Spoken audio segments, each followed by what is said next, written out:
नमस्कार दोस्तों, स्वागत है आपका हमारी एपीएस क्लास में। दोस्तों आज से हम बीएड का सत्र चलाएंगे।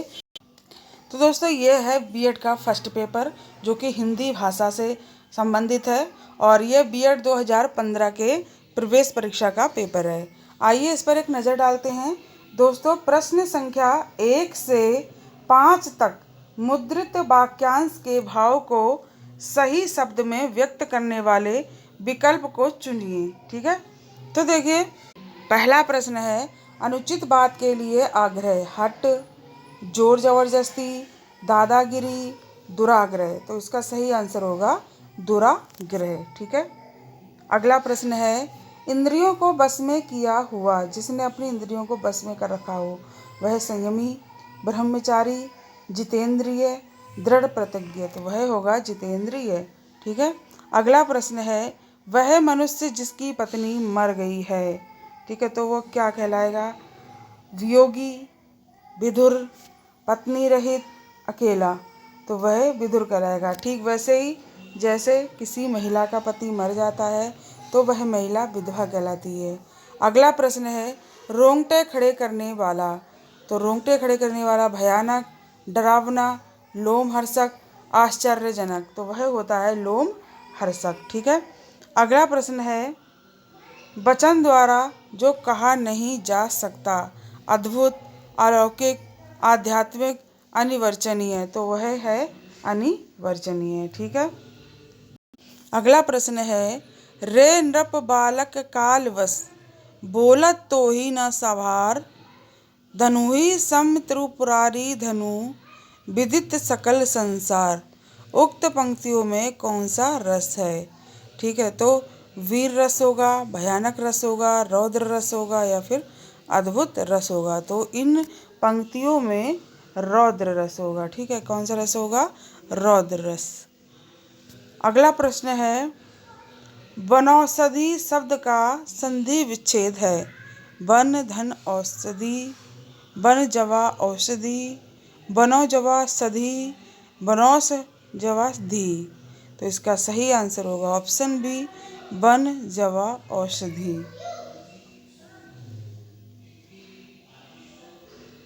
अगला प्रश्न है कैची शब्द किस भाषा का है? अरबी का, फारसी का, तुर्की का, पुर्तगाली का। तो यह है तुर्की भाषा का। प्रश्न है 10 से 14 में दी गई लोकोक्तियों का सही अर्थ चयन दिए गए विकल्पों में से कीजिए।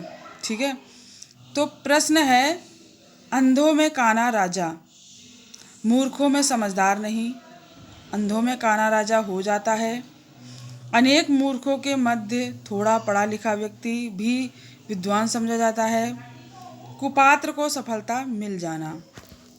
तो इसका सही उत्तर होगा ऑप्शन सी, अनेक मूर्खों के मध्य थोड़ा पढ़ा लिखा व्यक्ति भी विद्वान समझा जाता है।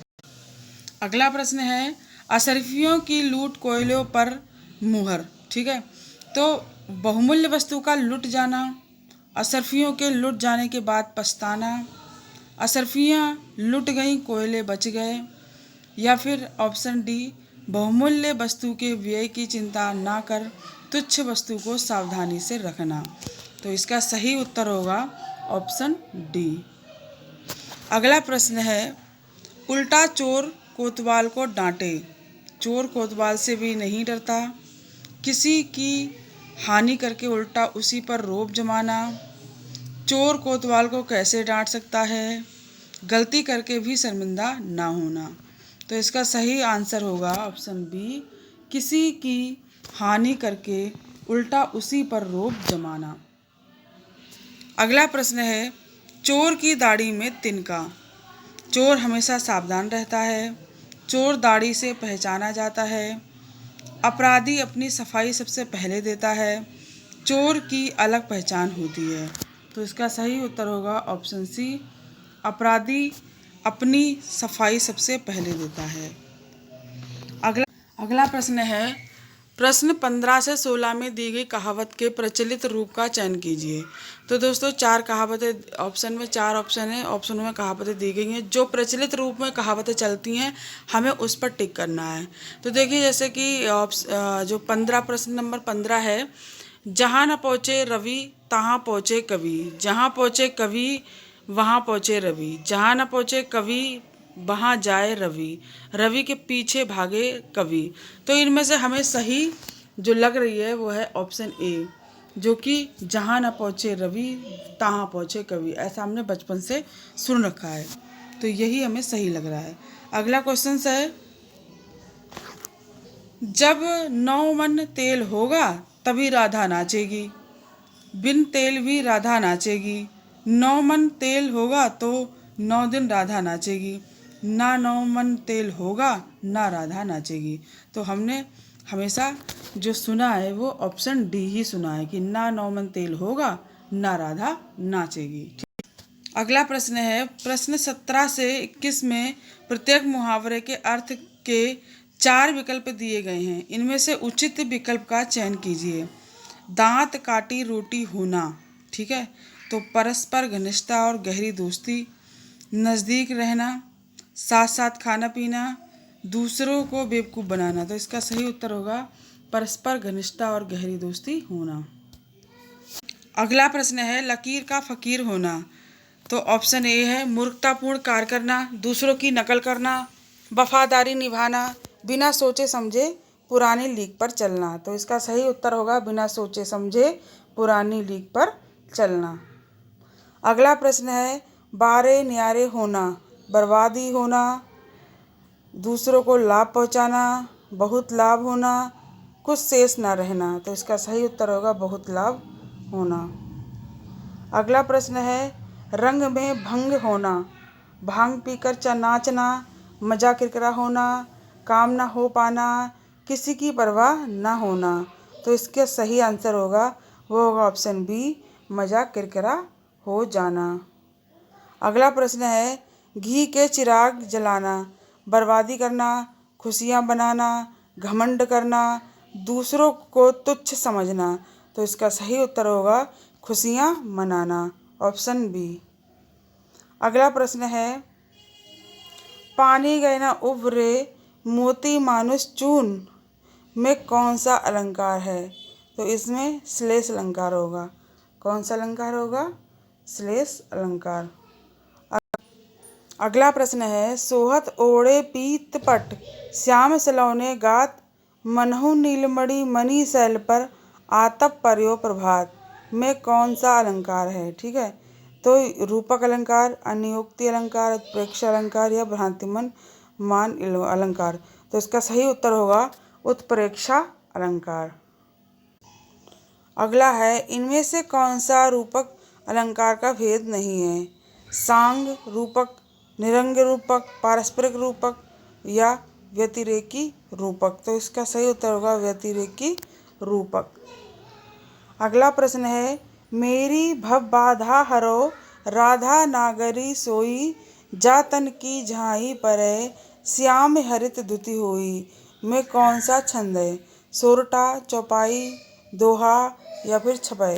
तो इसका सही आंसर होगा दोहा, ऑप्शन सी इसका सही उत्तर होगा। अगला प्रश्न है, भाषा पर कबीर का जबरदस्त अधिकार था, वे वाणी के डायरेक्टर थे, कथन किस। अगला प्रश्न है, गायक में प्रयुक्त संधि है। तो गायक में कौन सी संधि होगी? अयादि संधि। अगला प्रश्न है, कान का स्त्रीलिंग है, कानी, कनिका, कानी। तो कान का स्त्रीलिंग शब्द इनमें से कोई भी नहीं होगा, तो इसलिए इसका उत्तर होगा ऑप्शन डी। अगला प्रश्न है, निराकार शब्द में प्रयुक्त उपसर्ग है, निर, नी, निर, निरा, नी। तो इसका सही उत्तर होगा निर, ऑप्शन बी। अगला प्रश्न है, नवग्रह में कौन सा समास है। तो नवग्रह में अव्ययीभाव, तत्पुरुष, द्विगु या कर्मधारय। तो इसका सही उत्तर होगा द्विगु समास। ठीक है, अगला प्रश्न है, प्रश्न संख्या 31 से 35 में दिए गए शब्द का सही अर्थ चयनित कीजिए। तो अधो वस्त्रः, निम्न श्रेणी का कपड़ा, आधा कपड़ा, कमर से नीचे पहनने जाने वाला वस्त्र, फटा वस्त्र। तो इसका जो उत्तर होगा वह होगा ऑप्शन सी, कमर से नीचे पहने जाने वाला वस्त्र। अगला प्रश्न है अनेक शब्दों के लिए एक शब्द का चयन कीजिए। अगणित, कमल, गुड़, रजनी। तो इसका सही उत्तर होगा अगणित। अगला प्रश्न है दो या दो से अधिक शब्द से मिलकर बने सार्थक शब्द को कहते हैं। समास, संधि, वाक्य, उपयुक्त सभी। तो इसका सही उत्तर होगा समास।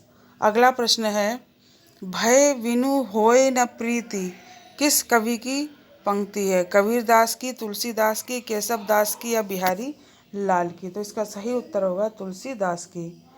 अगला प्रश्न है लोग हैं लागी कवित्व बनावत मोही तो मेरे कवित्व। बनावत पंक्ति के रचयिता हैं भूषण, पद्माकर, बोधा या घनानंद। तो इसके सही उत्तर होगा घनानंद, ऑप्शन डी। अगला प्रश्न है राम की शक्ति पूजा के रचयिता हैं तुलसीदास, केशवदास, निराला, मैथिली शरण गुप्त। तो इसका सही आंसर होगा ऑप्शन सी, निराला। अगला प्रश्न है सुमित्रानंदन पंत को ज्ञानपीठ पुरस्कार किस पुस्तक के लिए मिला? लोकायतन को, चिदंबरा, सत्यकाम, पल्लव। तो यह है चिदंबरा। अगला प्रश्न है रविंद्रनाथ टैगोर की पुस्तक गीतांजलि को किस वर्ष पुरस्कार मिला? तो 1913 को, 1918 को या फिर 1921 को या फिर 1930 को। तो यह 1913 को मिला था। ठीक है। अगला प्रश्न है संविधान की 8वीं अनुसूची में कितनी भाषाओं को सम्मिलित किया गया है? 28, 20, 22, 23। तो यह 22 भाषाओं को सम्मिलित किया गया है। अगला प्रश्न है हिंदी का पहला उपन्यास माना जाता है चंद्रकांता, परीक्षा गुरु, भाग्यवती, 100 आजान या सुजान। तो इसका सही आंसर होगा परीक्षा गुरु, ऑप्शन बी।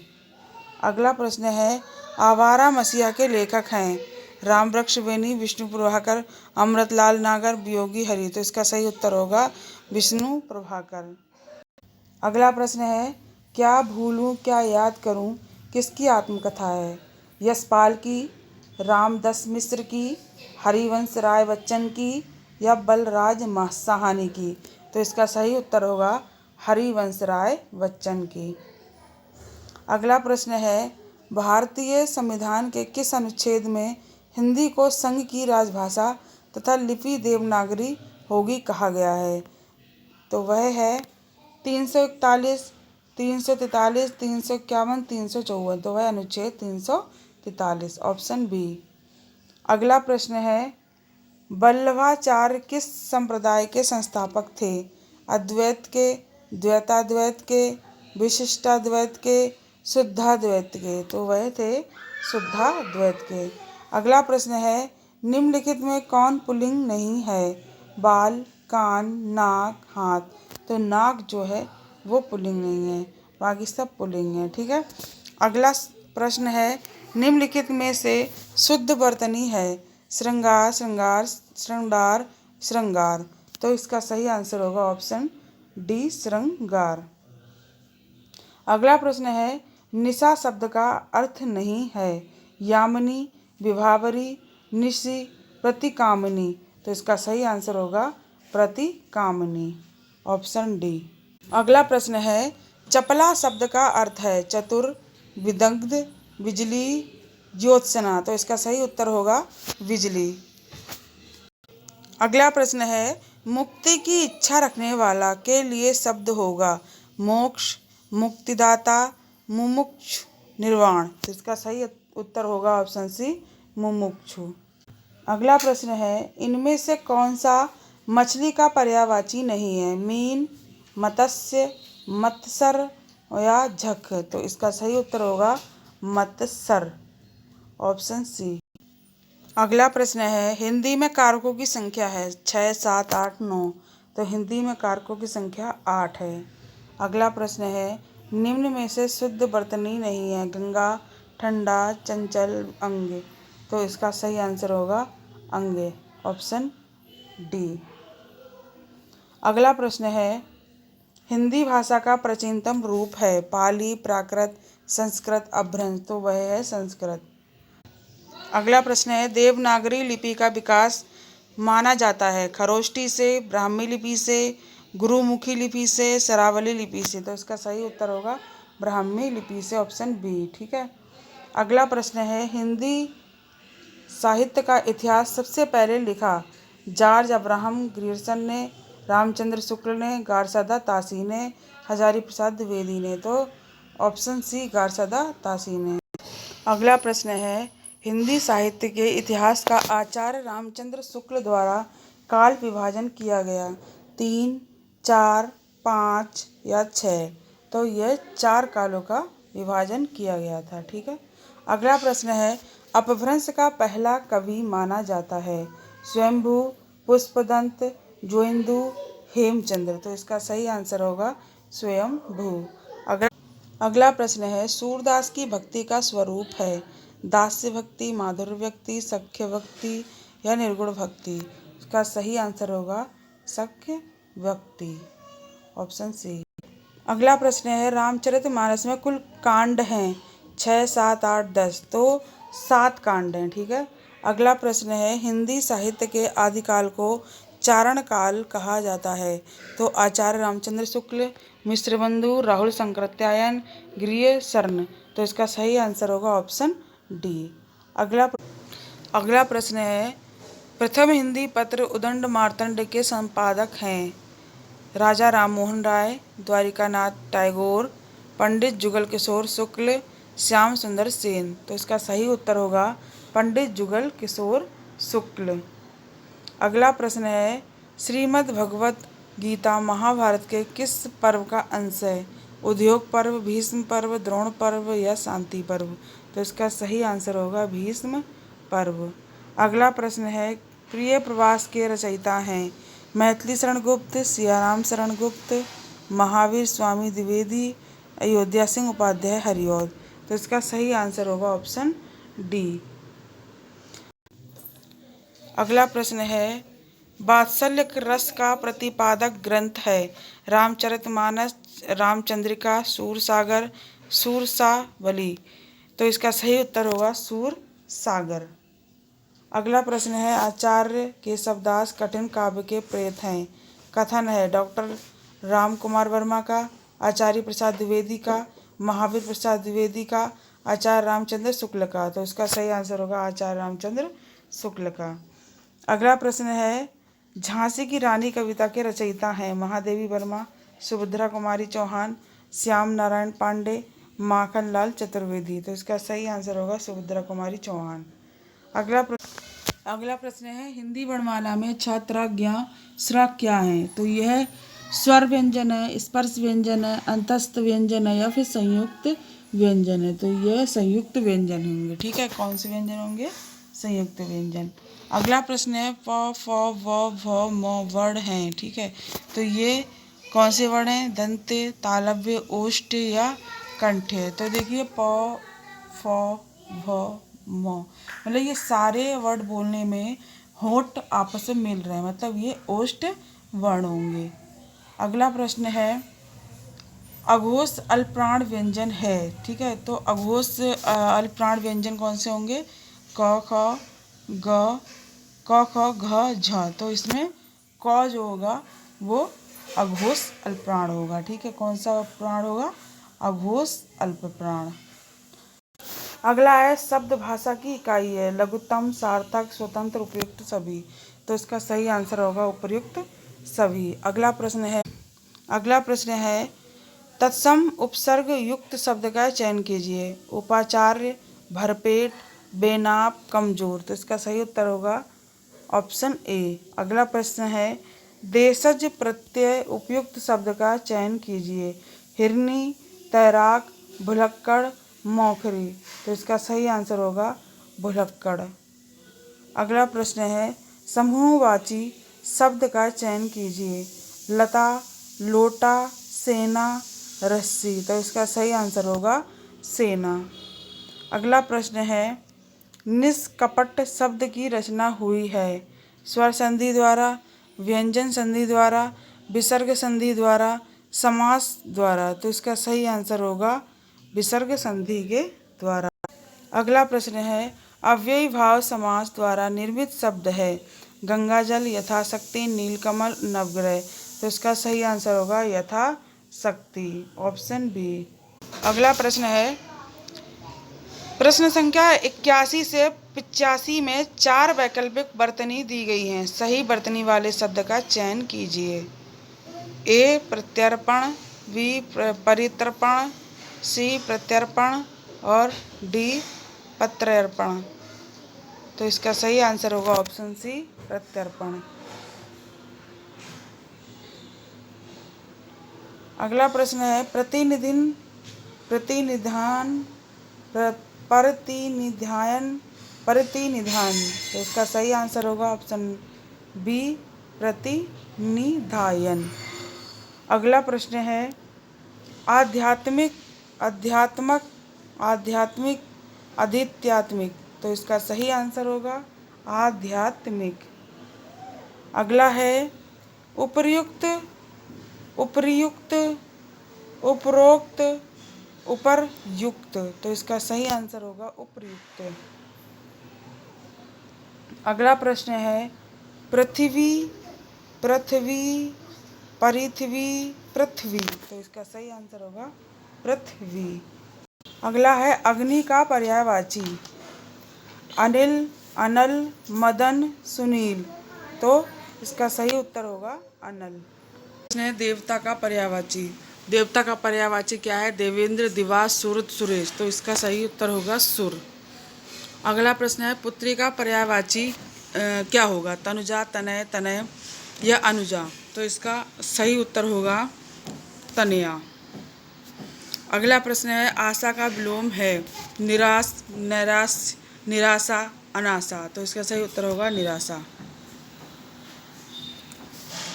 अगला प्रश्न है, प्रेम का विलोम है? विषाद, निर्दया, निर्दयता, शोक, घृणा। तो इसका सही उत्तर होगा घृणा।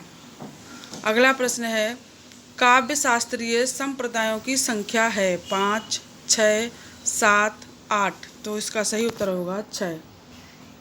अगला प्रश्न है, अवधि है हिंदी की एक भाषा? विभाषा, बोली, उपबोली। तो इसका सही उत्तर होगा बोली। अगला प्रश्न है, ध्वनि के उच्चारण अवयव हैं?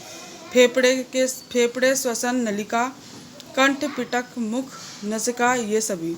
तो ये सभी हैं, ठीक है। अगला प्रश्न है, वीर रस का स्थायी भाव है? क्रोध, भय, जुगुप्सा, उत्साह। तो इसका सही उत्तर होगा उत्साह। अगला प्रश्न है, तरनी, तनुजा, तट, तमाल, तरुवर बहुछाय में प्रयुक्त अलंकार है? छेकानुप्रयास, लाटानुप्रयास, वृत्तानुप्रयास, यमक अलंकार। तो इसका सही आंसर होगा वृत्तानुप्रास, ठीक है, ऑप्शन सी। अगला प्रश्न है, इनमें से कौन शब्द अलंकार नहीं है? अनुप्रास, यमक, श्लेष, रूपक। तो यह रूपक अलंकार है, ठीक है। अगला प्रश्न है, चौपाई छंद के प्रत्येक चरण में मात्राएं होती हैं? 14, 15, 16 या 17। तो 16 मात्राएं होती हैं। अगला प्रश्न है, तत्सम शब्द का चयन करें? सूर्य, आंसू, मक्खन, चाकू। तो इसका सही उत्तर होगा सूर्य। अगला प्रश्न है, बुंदेली का संबंध है? पूर्वी हिंदी से, पश्चिमी हिंदी से, राजस्थानी से, बिहारी से। तो इसका सही उत्तर होगा पश्चिमी हिंदी से। अगला प्रश्न है, हिंदी दिवस मनाया जाता है 12 सितंबर को, 14 सितंबर को, 16 सितंबर को या 2 अक्टूबर को। तो इसका सही उत्तर होगा 14 सितंबर को, ऑप्शन बी इसका सही उत्तर होगा। तो दोस्तों, ये फर्स्ट पेपर था जो कि हमने हल किया। अब आगे हम जो सेकंड पेपर है उसे हल करेंगे। तो दोस्तों, अगर वीडियो अच्छी लगी हो तो वीडियो को ज़्यादा से ज़्यादा शेयर करें, लाइक करें और कमेंट करना बिल्कुल ना भूलें। चैनल को सब्सक्राइब कर लें जिससे कि मैं जब भी कोई वीडियो डालूं तो आप तक पहुंच सके और आप उसका लाभ उठा सकें। अब रोज़ाना बीएड की एक सीरीज़ चलेगी अलग से, जो कि डेली एक बीएड का जो पेपर है वो सॉल्व करके डाला जाएगा। अगर आप लोगों को अच्छा लगे तो आप लोग कमेंट करके मुझे बताइएगा।